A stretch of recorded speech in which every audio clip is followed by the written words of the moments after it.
Well, great. And I'll go a little bit through this. You'll know more about me as I go through this and why I'm doing this and everything like that.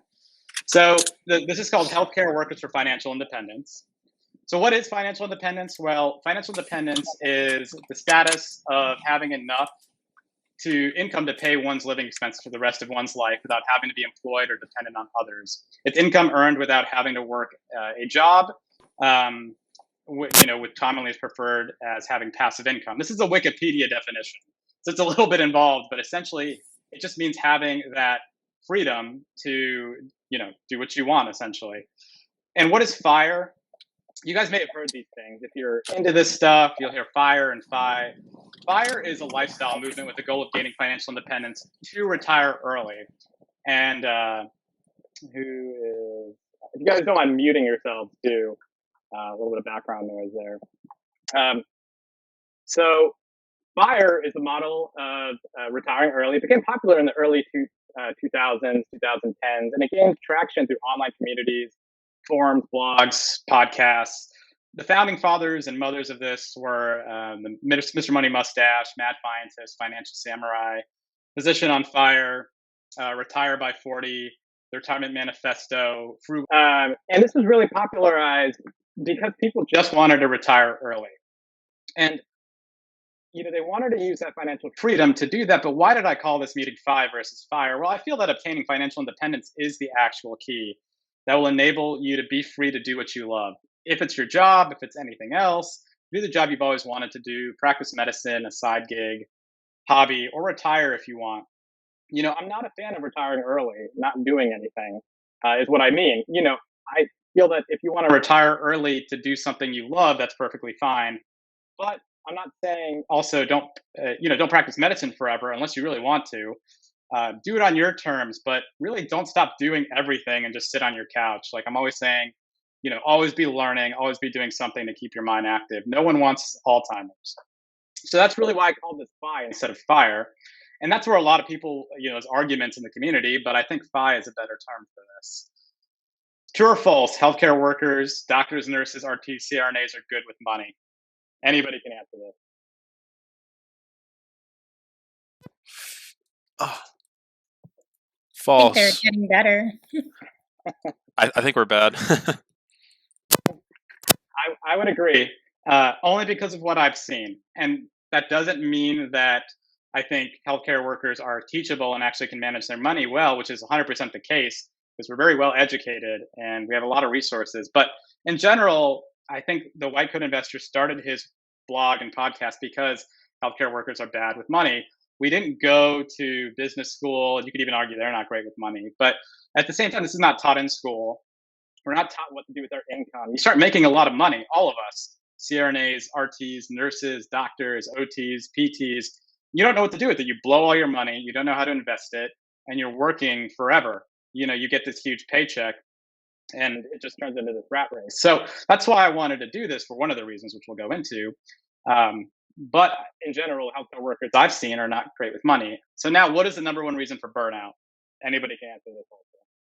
In your own opinion, what do people think leads to burnout in their view?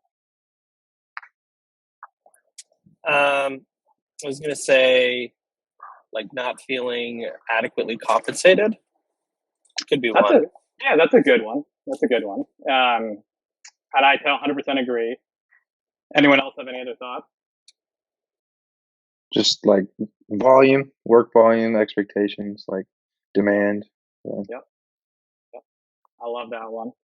Yeah, similar to what Tyler's saying, just like not feeling like you have the resources to meet the expectations of your job.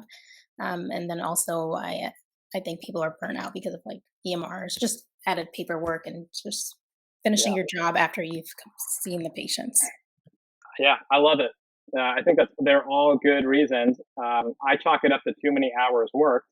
And I think that stems with all of those things together is you went into your field to do what you want and love, but you're not able to do that because you're working too many hours, too much paperwork, too many EMR tasks to do. You're not getting compensated for the hours you're working. It's just this rabbit hole you go into. And how do we avoid burnout? Well, I think you need to develop smart financial decisions now to build wealth so you can work on your own terms. once you get your retirement portfolio going and passive income, you could say to your employer, hey, I don't want to work all those hours. I don't need to moonlight.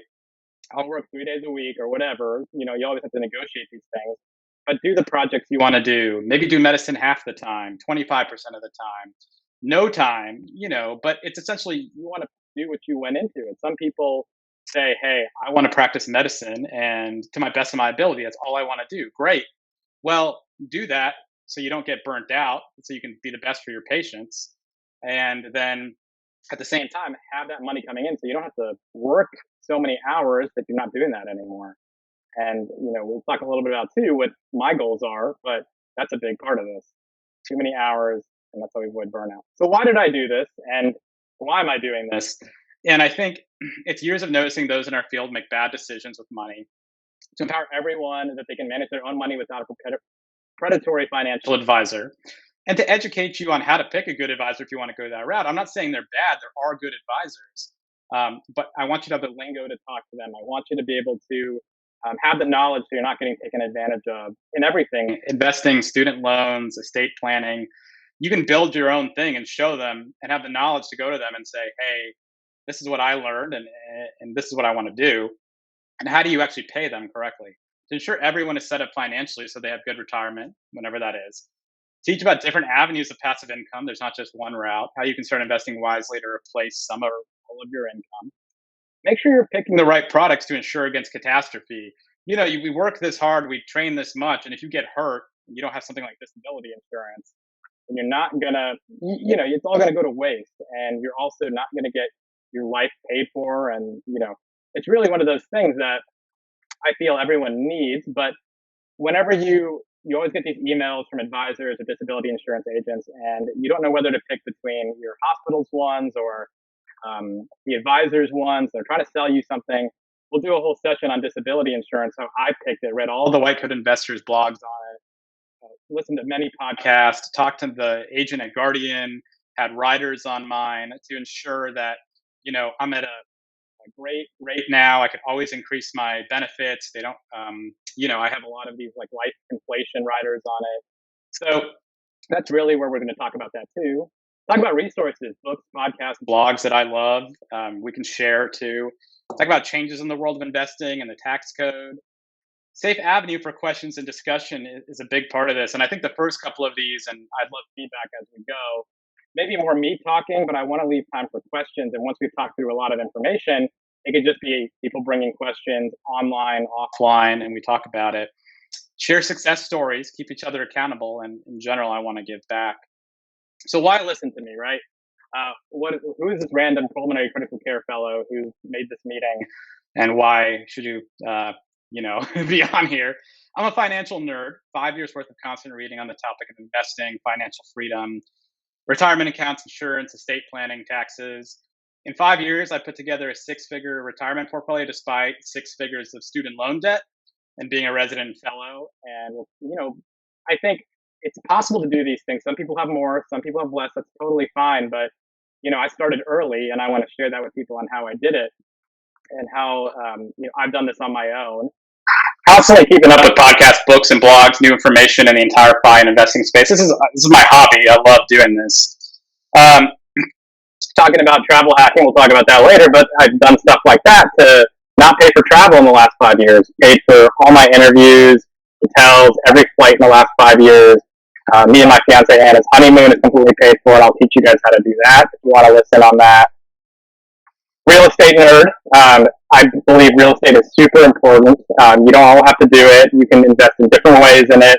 And I won't even talk about it in the beginning. I want to talk about passive index fund investing. But, I have purchased and renovated an out-of-state property with 100% private money. Got all that money back. Paid investors back. Got a house for free. Currently rented and running entirely without me. I run a lead generation real estate business. I'll call Home Buyers for Help. I just hired my first virtual assistant, which is a cool experience. I've had private investors lend to me making good returns, better than CDs at 1 or 2%, high yield savings accounts, things that right now are just not good investments. I know how to structure these to make it safe, way better than 1 to 2% in savings accounts, as I mentioned. Currently lend through self-directed IRA, and I can teach you guys about what a self-directed IRA is to other investors, and I passively. And I have knowledge on all sorts of passive and active forms of real estate. I love it, and that's a lot of what I listen to and love reading about day to day. This is a property I bought last year in North Carolina, Fayetteville. That was bought out of state while I was end of my third year in residency at Georgetown. Built a team down there: property manager, contractor, agent, the core four they call it, the Avengers in a sense.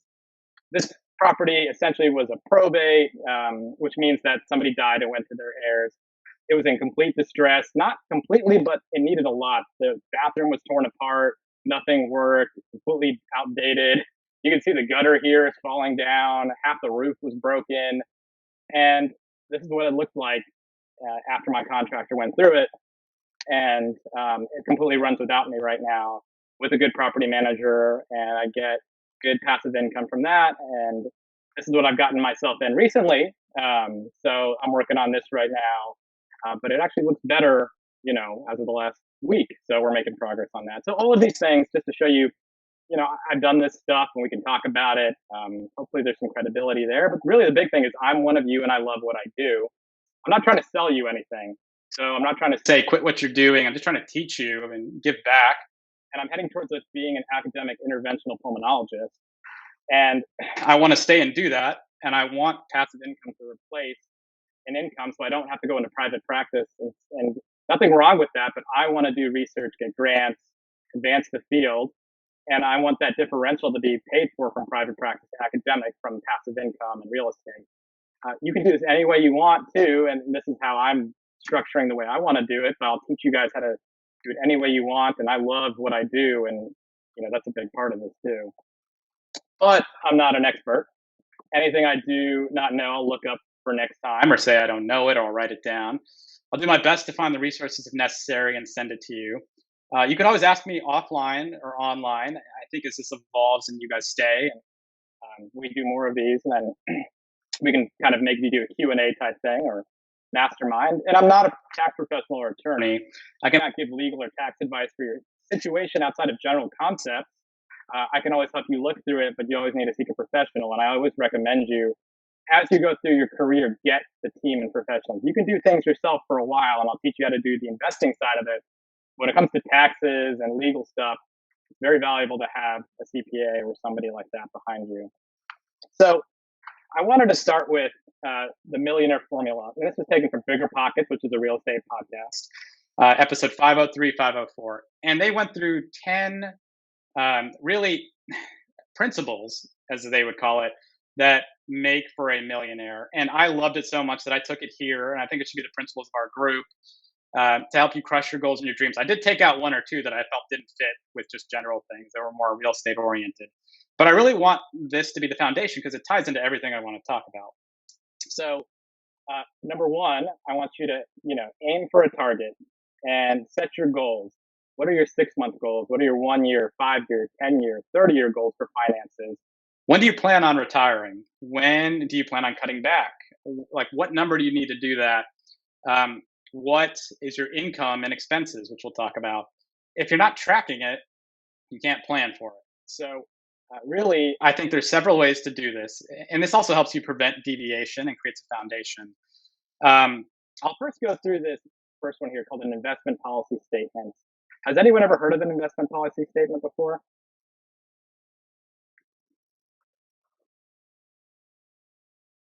Nobody?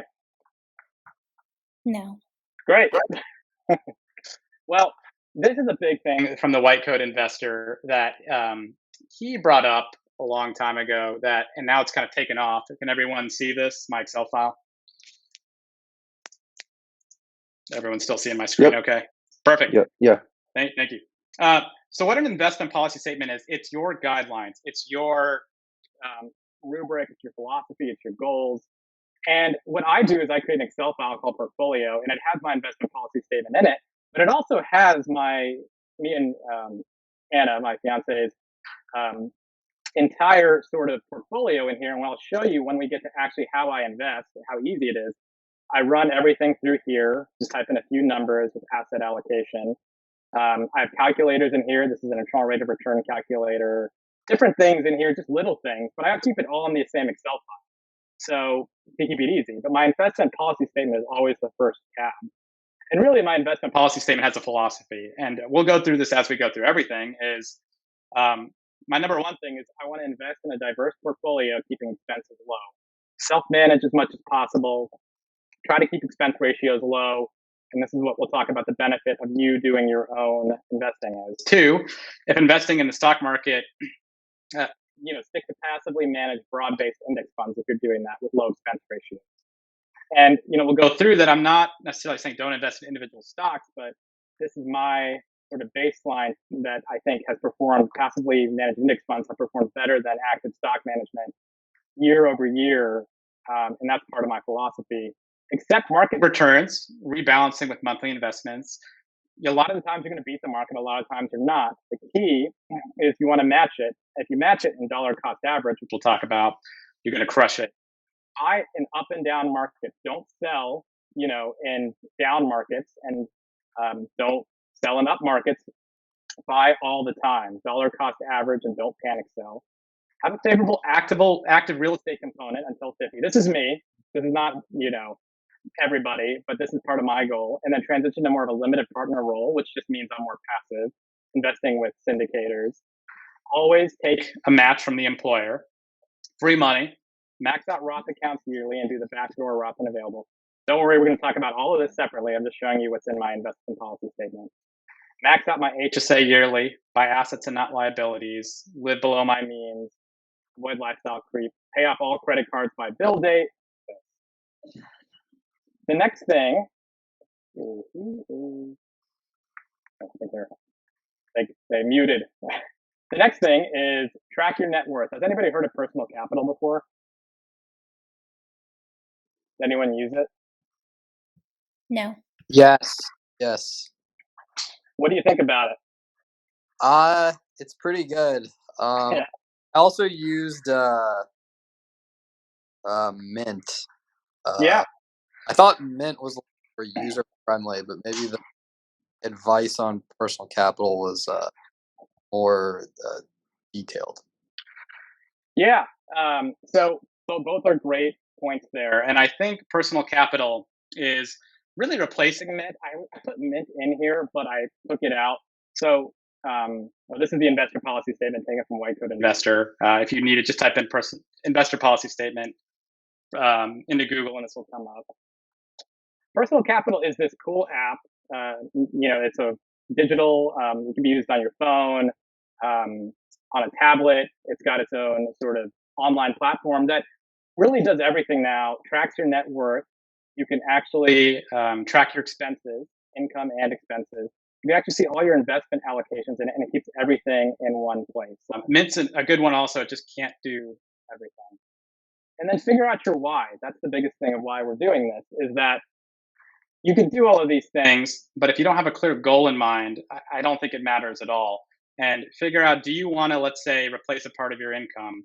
Do you want to retire by 50? Do you want to have enough income to travel the world with passively by a certain age and not have to work extra hours in the clinic or moonlighting? So really just try to think about that and write that down in your investor policy statement. Number 2, have a scalable income source. I call this the offense. Use your W-2 income to build other streams of income that will help you. So, your W-2 income is powerful. You all here will be making great W-2 income. That's why I don't think it's great to quit your job and go do something, because you got trained in this, you should do it. Use that money to invest, but try to build other sources when you can. This will help you replace your time in your primary job, scale past the W-2 income limits, scale back altogether in the future. Get out the time for money rat race. That's the big thing. And, this could be owning your own practice, side gigs, passive investments in real estate funds, dividend investing. All of these things can help you get to where you want to be. I think for number 3, it goes with the offense is the defense part. You got to know, this is where we're tracking everything. You got to know your net worth all the time. The delta, income minus expenses. If you blow all your money, your net worth will be terrible. You need to know where you stand. There I put mint.com. So that's a good one to track that. You can use personal capital also. But avoid lifestyle creep. Don't increase your spending. This is a rule, maybe 50% of your income. The White Coat Investor says the key to success also is living like a resident. several years after being an attending. This applies to everyone if you're not a resident or attending or you're in different fields of healthcare. Live below your means for many years after when you're making good money, max out these accounts, invest, and then you can crush it later when you want to increase your lifestyle. I'm always going to drop these book recommendations, and at the end, I have all these book recommendations, blogs, podcasts that I love. But really, this one I want to bring here, it's The Millionaire Next Door. It's a great book by Thomas Stanley, and it really talks about this, is you never know who the millionaire next door is going to be. They're driving, he always makes the reference of driving a Ford pickup truck, making, their net worth is $10 million. So be humble, live below your means, and don't lifestyle inflate. And I'm not saying don't go buy your favorite car or your Starbucks coffee. I hate that. You always need to stop buying Starbucks and save those pennies. Buy what you want and you love, but always save. Buy assets and not liabilities. Avoid buying things that will cost you money. New cars versus used or paid off. Buy a home within reason with your situation versus renting it if possible. Buy assets. So stocks are assets. You just need to hold them. You can't just sell them all the time. And dollar cost average, which I'll talk about when we actually go through this, what that word means. Avoid high expense ratios from active managers. Anything that you are managing yourself is going to save you some money. That's the way, it usually works. And you'd be surprised when we go through it how much you would pay a financial manager to manage an actively managed mutual fund. That's how they used to make their money before John Bogle and Vanguard and index funds came about. And really, you'd be losing tens of thousands of dollars of your portfolio, where I'll show you, I maybe spend like a couple $100 a month on that portfolio as expenses when I show you, when we get to managing a fund portfolio. Alternative investments, I think, are gambling, which you can do at your own risk. This is crypto, Bitcoin, Doge, gold. I got some Bitcoin and Doge, and it was not a great idea. And I panic sold, and I finally made a little bit on Bitcoin. But these things are not, I think, things that should be a big part of your portfolio. You can do it, and we can talk about it. But unless you really understand it, like I understand real estate, that's why I do it. Passively managed index funds have beat the market and active managed investors for years, which is why, it's written about and people do it. And that is really, I think, that should be the foundation of your portfolio. But alternative investments can be a small part. Just know it has to be a small part. Number 5, stair steps. Grow slowly and continue to reinvest. This is a big thing that, and I think, I've used this word dollar cost averaging a lot now, where in general, it just means always reinvest. You have every month, you continually to add to that pool of money. You buy an index fund every month, no matter what, up or down market. And this is, again, don't sell. In real estate, it's the same thing. If, stair step, if it's an active investment, buy one property, then 2, then 3, then multifamily, then an apartment. You can't just go from 0 to buying an apartment. That's passive in real estate. Invest in one deal with somebody with small amount of money, then more money, then 2 deals, then 3 deals, and you can invest more money. And it works the same with anything. You have to build your stair step one at a time. Another book recommendation that I actually say is probably one of my favorite books is The One Thing by Gary Keller. It's helped me in all avenues of life to say, I need to focus on things, within my portfolio, within my life, within my career. And, you're all over the place. You're never going to have mastery or, I think, really a good sense of well-being. And that's where it comes with your portfolio too. Start small, but focus. And this is just an example, right? You guys have seen these calculators. If you invest, this is an example, starting at 0, $6,000, which is the max you can put into a Roth IRA right now this year. At age 30, you retire at 65, you get 7%, you never take it out. 7% is conservative too, because I can show you too when we get to some of the data behind retirement numbers. In that, the S&P 500 sometimes is more or less, but averages are right around here above inflation, maybe more. Your portfolio, if it's balanced and you do a lot of some of the other things, can be up to 10%, 11, 12. So you really, this is a conservative estimate on this. But you want to match the market, so that's why 7% is often used here. your tax rate. This is going to change in retirement depending on how much money you take out. But let's say a 24% tax rate. You're going to have $887,000 and 481. And that's huge because the taxable savings on this too, the fact that you put this in a Roth account, which we'll go through, is a tax-free growing account, and it's tax on the front end, but not on the back end. You're saving $610,055 in tax. And you've accumulated this much money just by every month setting it and forgetting it. Or every year, you can do it monthly, but contributing the full amount for 35 years, and that's huge. Nowadays it's just something that it's what you need to do, really, in the sense to get to that place you want to be, because you can't beat it. Harness synergy. Figure out your strengths and weaknesses and leverage that, aka know thyself. Know your risk tolerance and interests. If all you do is love medicine and don't want to spend any time on other side gigs or hustles, then practice medicine to the best of your ability. Be good at that, but take your W-2 income and invest it in very passive things like index funds, real estate people who are doing syndications, which means they're buying it, but you're just lending them money and getting a good return. And things where you don't have to do any of it. You're just seeing that paycheck come in. And that's great for that type of person. If you get bored with doing medicine all the time and have entrepreneurial side to you, then do what you can in medicine to get a W-2 paycheck, but leverage that drive to start a business. You can even do that with a private practice, consulting, real estate, a hobby. Always try to be figuring out what you're good at, what you're not, what you want to do, and what you just say, hey, I don't want to do any of that.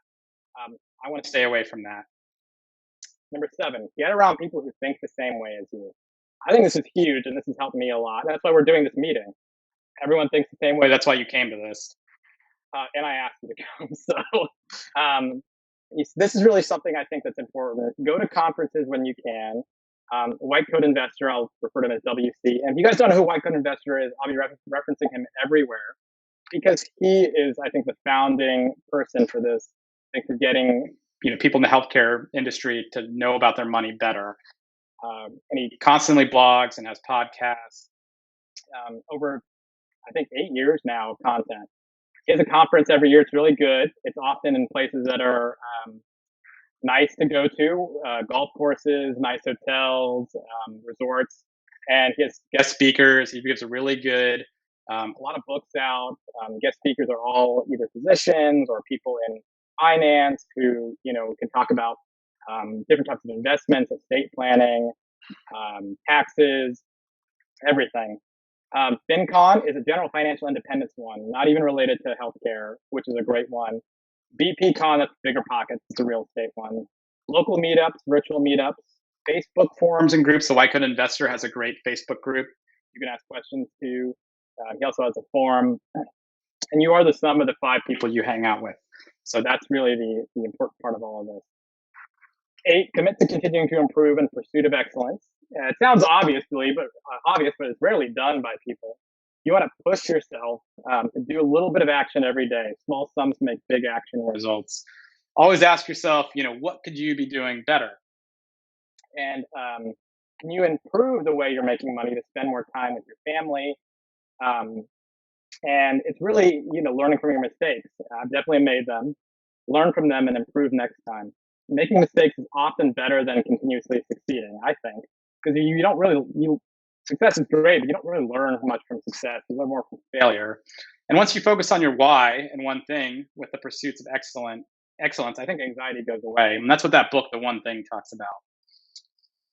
Give back is really the foundation of a lot of this. And the last one, and you're on a hike and tons of people are ahead of you and behind you. One way to get forward is helping people behind you. The more you give, the more you get in return. Give back with your time, money, education. The more you teach, the better you learn it yourself. Everyone's an expert at something. When I teach you guys some of this stuff, you can go teach it to somebody else now, and your family, your friends. And I'm always wanting to learn. So if you come to me, with an awesome piece of knowledge, I'll be so thankful because I'm always adding to my knowledge bank. And always trying to learn. So it was to give back and to start one of these.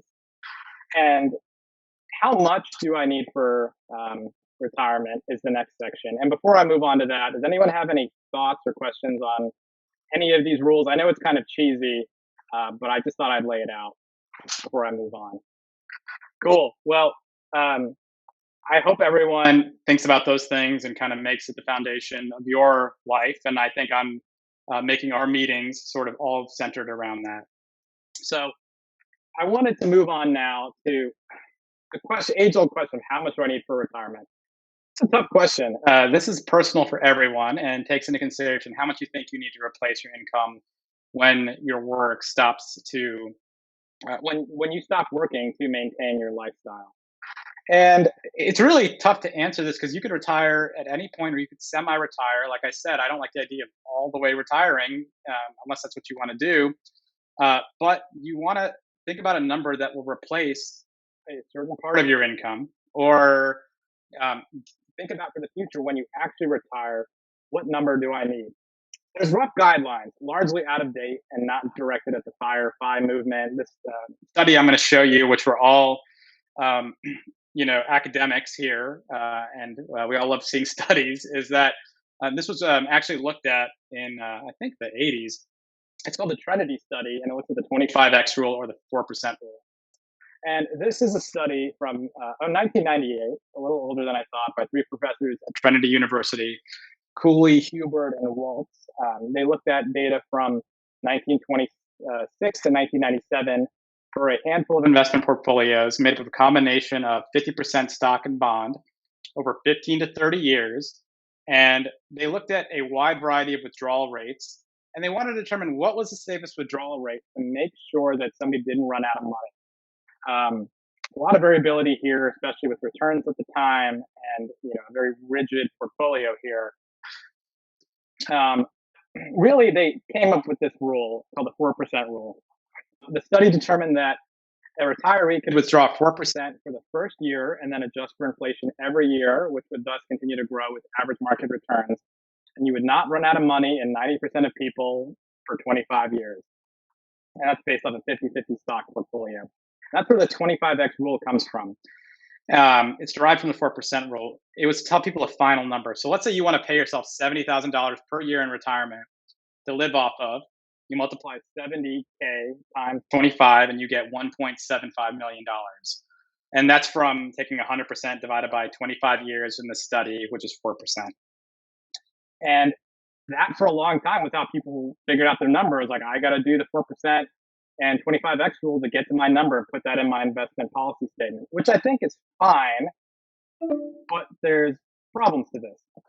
How much do you need to retire? What type of FIRE and FI applies to you? What are your current expenses? What are your future expenses? Do you want to leave an inheritance for your children? What level of risk are you willing to accept?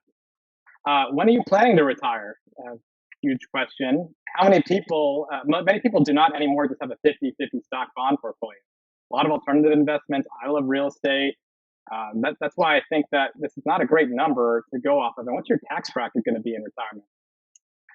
More studies came out over that time frame. This was a study by, I cannot even say this, Fu et al., coming out and looking at data from 1926 to 2017 of market returns. And what they looked at was really with an aggressive 100% stock portfolio, a withdrawal rate of 3%, you'll be okay. 100% of people didn't run out of money there. This is 3% is very, it's not as aggressive of withdrawal rate. It's very conservative, and you can go up from there. But you really started to run into trouble around this maybe 5, 6, 7% range. So really, they concluded you can really at any point start at maybe a lower percentage that you take out every year, and then do this now and worry about all this. But you just focus on your savings rate for the next 20 years. And once you get close, then you can run simulations. A lot of these are run off Monte Carlo simulations, and you can get real nerdy, and you can talk to a financial advisor then. Actually, that's called a wealth planner then, who's actually very good and different from an actual investment advisor. But right now, I just want you to focus on these principles, and then later, you're going to be surprised at your number, and figure out how to take out from each individual account, which becomes an art, of how much to take out, which account to take out first, and how to make sure your retirement lasts forever. So retirement accounts is the next thing. And, I wanted to kind of finish on this is going to be the big part of this. This is how you're going to save your money is retirement accounts. And what is a retirement account? Well, it's an individual retirement account. It's an IRA. It's a type of trust or custodial account recognized by the IRS to hold funds tax advantaged for the benefit of an individual or the individual heirs. It's really government coding there, but it really is just an account from a fiduciary or trustee that's holding it that you can save money in. The heavy hitters are your traditional IRA and your Roth IRA. And really, your traditional IRA, I want you guys to think of it, is you get a tax break now. You get your tax break up front. You pay no taxes on the money you put in until you withdraw it. So it grows tax-free, but right off the bat, you get a tax deduction. Your tax break later account is your Roth IRA. The money you deposit has already been taxed, and it's going to be taxed on your tax return. But you pay no taxes as it grows and when you withdraw it after age 59 and a half. So traditional Roth, taxed in, no. You're taxed up front on a Roth versus a traditional. You're taxed out when you take it out on a traditional, but you're not taxed out when you take it out of a Roth. When can you take it out and not get a penalty? 59 and a half is the general rule for both. But interestingly, for a Roth IRA, you can take out contributions at any time. And this, I would argue, is also your best emergency fund. Some people will say you need a separate emergency fund. If you put in contributions, so let's say you put in $6,000 this year, you can take that $6,000 out anytime, but you cannot take out the gains on that $6,000 until you're 59 and a half. So I would recommend you not take that out unless you need to, but that could be used as an emergency fund. Penalties, so contributions and earnings before 59, 10% penalty, and earnings on this one taken out before 59. This is contributions and earnings for traditional and just earnings for Roth. How long can you contribute? Till 70 and a half for traditional. You can actually, there's no age limit for a Roth. You can contribute to a Roth long beyond even into retirement. And this is, a lot of the people in this space say the Roth is the best account to have. And really the reason is you're actually forced to take money out in a traditional at 70 and a half, and you're never forced to take money out in a Roth. It's called the required minimum distribution. So the goal is always to, and we'll go through this, is to maximize your Roth money if possible, but there are situations where you want to do these pre-tax accounts first. So I love taking this little picture snip from skloff.com. I do it every year, and I put it into our investment policy statement, and it just gives me a guideline on what the contribution limits are for the year. So it's 6,000 for a Roth and a traditional. There's a catch-up limit at 50 if you haven't done this yet. For single filers, this is the income limit, which I'll talk about in the next slide. You're actually not able to contribute to a Roth after a certain point. And if you're a single filer, and let's look at 2021, after 140,000 you can't. And as a married couple, after 208,000 you can't. Confusing points. So no income limit to contribute to a traditional IRA, but no deduction after a certain amount if you have a workplace plan. So the traditional IRA we'll talk about, it shouldn't be something you go to unless you're converting money. It's not a bad thing to have with your workplace plan. It's probably better, and your Roth. And income limit on Roth after you hit that income limit, you can never contribute to that Roth unless you do a backdoor Roth IRA. And we'll talk about that completely separately in an entire different meeting at that point. These are just confusing points. Is that clear to everybody? I know that's super confusing. Does anyone have questions on that? It's clear. Did you mention how the income limit for the Roth? Oh yeah, you did. Over 50. Yeah. Okay. I knew that the income limit increases for those. Yeah. Okay. Yeah. Great point, Tyler. So other tax advantage accounts. These you're not going to use as much. you have your SEP, or your Simplified Employee Plan. When you guys go to different places, you'll hear these things. This is an account funded by the employer, contribution of up to 25% of the employee's earned income, and this amount is up to $58,000. A savings incentive match plan, an SEP, is funded primarily by the employee up to a maximum contribution. You probably won't hear about either any of these or many of these unless you start your own business or you go work for a funky employer. Just think about it. An SEP is funded entirely by the employer. An SEP, this should be SEP. This should be SIP, Saving Incentive Match Plan. So just a note, this is a completely different plan. It's funded a part by the employee and a part by the employer. Most hospitals don't offer these, and you'll never really see these. And I won't even recommend using them unless, if you ever do, we can talk about them, but they're out there. A solo 401k is actually a really good account if you have your own business. And you can contribute up to $19,500 as the employee and up to 25% of your earned income as the employer. It's the same business, like your business. You're contributing as the employee and the employer up to $58,000. And this is pre-tax money. It's a 401k, which we'll talk about. This is dropping down your taxable income. And the way taxes work is, and we can talk about that completely separately in another meeting, you're in tax brackets. So when you have pre-tax money, you're bumping yourself out of that higher tax bracket into the next tax bracket below it. So pre-tax money can be very good to get you into those lower brackets. And the interesting thing is, a 401k and a 403b, which I'll also talk about next, the limits are different than a solo 401k's limits too. A 458, which I'll talk about, is different. A 401k, the limits are the same for a 403b and a 401a or 401k. So let's say you have a retirement plan from your employer, from Vanderbilt or Georgetown, and you have a 403b or a 401k. Their entire limit is $19,500. So if you have a solo 401k, it's the same limit. But we'll talk about, for a whole different plan, it's not in that limit, and that's extra savings if you have that opportunity. That's also a confusing point, is that it's all this $19,500 for the solo 401k, a 401k, and a 403b, which I'll show you in the confusing points slide too.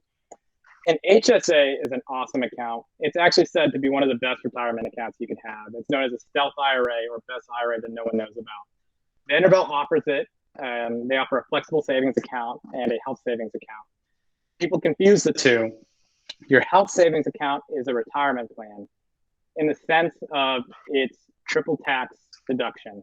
You need to be on a high deductible health plan, which is not great for everybody if you're using healthcare a lot, going to the doctor a lot. But if you're not, this is actually awesome because it's pre-tax, so it lowers your taxable income. It grows tax-free, and you can take it out tax-free to pay for medical expenses later in life. And you can take it out for non-medical expenses, but you get taxed on it in the back end. But it still grows tax-free, and it's still pre-tax on the front end. And you can actually, so I have with Fidelity with Vanderbilt, I'm investing in the Vanguard Total Stock Market Index funds and getting a return on my money of 10, 12% on that because it's been a good year with that fund. And that money can be used for my health, for healthcare, me and Anna's healthcare as we get older. And it will have grown tax-free in an index fund, and for healthcare will be taken out tax-free. And you can actually pay your medical expenses now out of pocket and save those receipts and reimburse them later in life, and you're paying for them with today's money essentially, but you made all this money with index fund growth. So what are these workplace plans? I keep saying these numbers and they're probably getting confusing. It's an alphabet soup. A 401k, a 457b, and a 403b. These are workplace plans only offered by employers, and these are great tax advantage plans. 401ks are from for-profit companies. That's why you probably won't see a hospital offer you this unless it's like a private practice or a community hospital. 403Bs and 457s are nonprofits. 457 is owned by an organization until it's yours. This is an important point. Has anyone ever seen a 457? No. Negative. No. No. Yeah, not many people, right? I did at Inova Fairfax at a hospital I moonlighted in Virginia, and it's rare. And we'll talk about why it's rare. So with these workplace plans, there's no income limits. And you could have a Roth and a traditional separate from these plans altogether. So what is the limits for these in terms of how much you can contribute?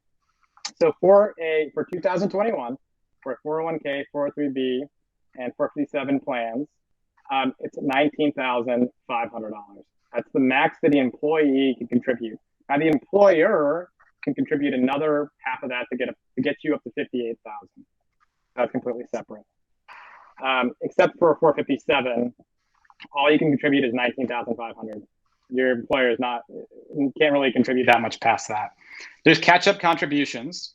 I don't know what these other ones are, and I'm not going to really talk about them as much. They're all variants of the same thing: a 415B, 401A, 414Q. I wouldn't worry about any of these. It's really this top one. So why is this a confusing point? A 457, if you ever see it, is called a deferred compensation plan. It's pre-tax like the rest of them, and it grows tax-free. But it's taxed on the back end, just like the other ones. But the tricky part here is it's not your money until you take it out. And you can have a government one and a non-government plan. This is how essentially it's government defined, or tax code defined, is it's a deferred compensation plan. It's held in a trust for employees, but remains the property of the employer. And this is where it can be very problematic. If the employer goes downhill, I wrote this twice, sorry about that, so does your money. And it's yours until you take it out. So if you actually have a government 457, you're fine. The government's not going to go bankrupt. Well, shouldn't. If you have a non-government 457, then be very careful, is that if your employer goes downhill, all your money goes with it. And I know the Fairfax, the hospital I worked at, I don't think they're ever going out of business. So I felt pretty good with that. So I did a little bit in that 457, but be very careful if you work for somewhere someday that says they have a 457, look at the credibility of the business and company to see if you want to invest in that. And it can be a good thing to max out because it's a separate $19,500. The 401k, the 403b, and your solo 401k, you max out at this $19,500 with all three accounts between the three of them. But the 457, it's a completely separate $19,500. So you can double your tax savings. Just be careful of who's your employer that's giving you that plan. They often have bad distributions too. No Roth conversions, which we'll talk about. It's important. You often have to take a lump sum out, which is terrible. Imagine taking out in retirement a lump sum of, $2 million to tax it on that. If it's not government, proceed with caution. So what is this Roth 401k? Now this is even more word jumble because you know what a Roth IRA is. What's a Roth 401k? Vanderbilt has one. And I'll ask you how much you want to contribute if you do a 401k. So 401k is a tax deferred plan in general. Both of these are tax deferred plans. It's all employer. Roth 401k is a new kid on the block. And contributions are not tax deductible, funded with after-tax dollars, just like a Roth account. And your employer match usually doesn't go into that. And the employer will match usually just into a 401k separately from that. Not all the time. I actually have to check how Vanderbilt does it. But you will contribute money up to $19,500 after tax. But just like a Roth IRA, you'll take it out tax-free. So this is actually an awesome plan. And I recommend everybody in low tax years use the Roth 401k if you have it, because the power of getting taxed, not being taxed on the back end is huge. You never know what tax bracket you're going to be in, and I suspect taxes will go up. So that's going to be a huge thing if you have it. You can, and I'll show you in the next meeting too, maybe a thought process on which accounts to pick in your situation, and really thinking about, maybe when to shift that, and in each situation when to think about that. But for now, just as a broad, I just want to talk about what are these different accounts. So this is a really good account. So in a mouthful, that was everything I have for today. I want to talk about some resources. The white coat investor is a huge thing. I talked about the blog. Physician on Fire. This is an anesthesiologist that retired a couple of years ago. Great blog. No podcast. Good newsletter. He's big in the FI space. One of the founding, physicians, healthcare workers of financial independence in the space. And I really think that his content's great. He talks a lot about his journey into scaling back as an anesthesiologist and how he just quit because he was like making too much money from his passive investments and wanted more time freedom. Passive Income MD. He's very big into real estate. He buys apartments. He's a retired anesthesiologist also.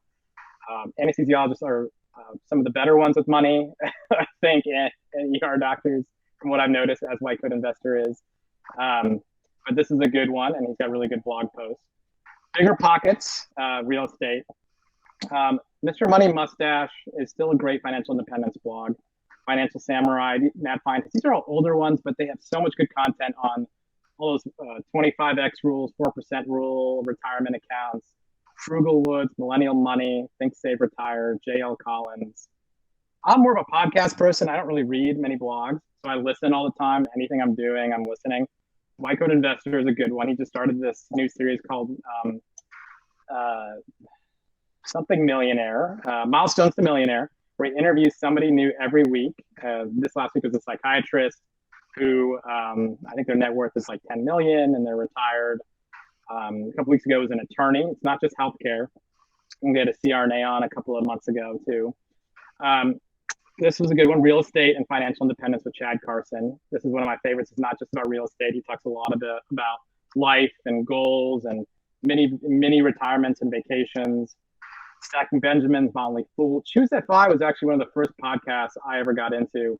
And I think they're great. It's two guys that just talk about this all the time and they break it down. They had a really good episode recently about talking about different retirement accounts. Afford Anything with Paula Pants is really good. Dave Ramsey, I'm not a huge fan of him, to be honest, only for certain things. I don't think all debt is bad. I think personal debt is bad, credit cards and stuff, but I think debt can be used in the right way as leverage to get you huge returns, especially in real estate. So not a huge fan of his style, but in general, this is a good one. And Tim Ferriss. Investment books. Rich Dad, Poor Dad is probably the foundational book in this space for everybody. It's not even an investment book. It's a mindset book written by Robert Kiyosaki. It's good. It's a little dated. He's a very strong, opinionated person, but a lot of people that read it really start to think about money differently and life and moving away from the zone of working for money all the time in that rat race versus building passive income and moving outside of that sort of worker to owner to investor to person where you can have the life you want. The White Coat Investor book, the original, is great. He has a new one, Financial Boot Camp. The Intelligent Investor, this is a really good book on the theory of stock investing and index fund investing, written by Benjamin Graham. It was written like 20 years ago. Really good. Simple Path to Wealth by JL Collins. Little book on common sense investing by John Bogle, who was we'll talk about a lot about index funds next time.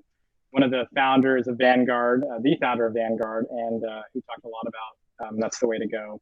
Principles by Ray Dalio, more of a mindset book on how you need foundational principles. The Millionaire Next Door, I mentioned. Walk Down Wall Street, another old book talking about how passive funds outmatch active managed funds and returns, how to think about the stock market in terms of, your goals are not to really make crazy returns and beat the market, but it's to match the market because that's the best thing you can do to own every stock. Set for Life by Scott Trench. If Lowell is still on here, I think he knows Scott Trench, but he's part of Bigger Pockets and he's got a good book.